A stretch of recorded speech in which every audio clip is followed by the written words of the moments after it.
Hey, salut les amis, c'est Jrix, j'espère que vous allez bien. Aujourd'hui on se retrouve pour le nouvel épisode de School. Aujourd'hui on va parler du logiciel super célèbre Photoshop, ou Adobe Photoshop pour les intimes. Oui, je sais, vous connaissez sûrement le logiciel, mais est-ce que vous connaissez son histoire? Ah, non. Ah bah super, parce que je vais vous la raconter. Soyez prêts parce que dans quelques minutes, vous allez connaître l'histoire de ce logiciel mondialement connu. L'histoire de Photoshop commence en 1987 quand le jeune étudiant Thomas Knoll crée depuis son ordinateur un petit logiciel basique permettant de voir des images en noir et blanc. Ce logiciel est baptisé Display. Bon, je vous vois déjà venir, mais comment on est passé d'un logiciel pour voir des images en noir et blanc à un logiciel de montage super développé? Et vous êtes con, je vais vous expliquer. Putain, et un peu de patience. Bref, en fait Thomas, il n'était pas seul. Il avait un frère aussi surdoué que lui, John Knoll, qui travaillait d'ailleurs dans une filiale de Lucasfilm, qui appartenait à George Lucas, le père de Star Wars. John comprit immédiatement l'intérêt de l'invention de son frère. Et là c'est le bang. Tous deux munis de leur ordinateur, les deux frères s'attaquent à la réécriture du logiciel Display. Ils le font évoluer et le perfectionnent avec des filtres et des outils de sélection sur certaines zones de l'image, réglage des couleurs, etc. On commence à voir le prototype de Photoshop. Mais Thomas reste douteux. Il ne savait pas vraiment comment assurer le développement du logiciel et si ça en valait vraiment la peine.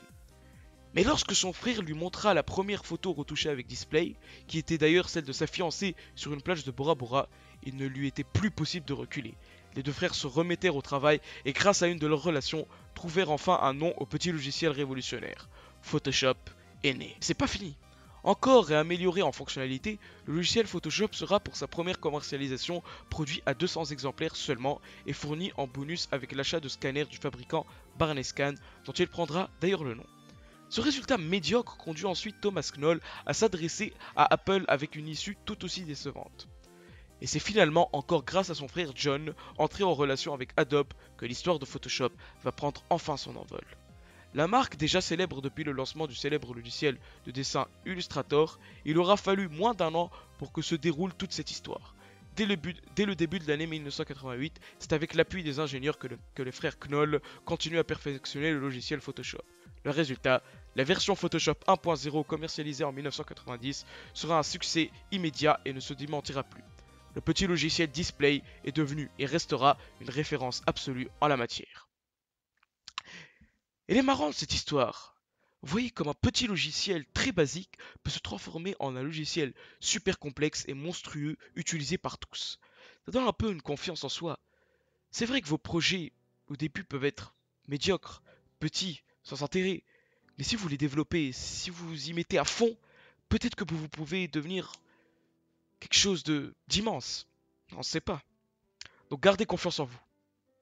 Cet épisode a été assez court, mais il a été sympathique parce que je vous ai quand même raconté l'histoire de Photoshop, que pas beaucoup de gens la connaissent.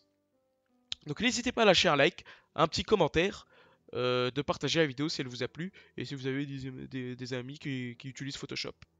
Bref, je vous souhaite une bonne journée. L'épisode était assez court, mais bon, c'est bien de faire des épisodes courts des fois. Et n'hésitez pas à regarder les autres vidéos qu'il y a sur ma chaîne. Je vous dis à la prochaine. Ciao!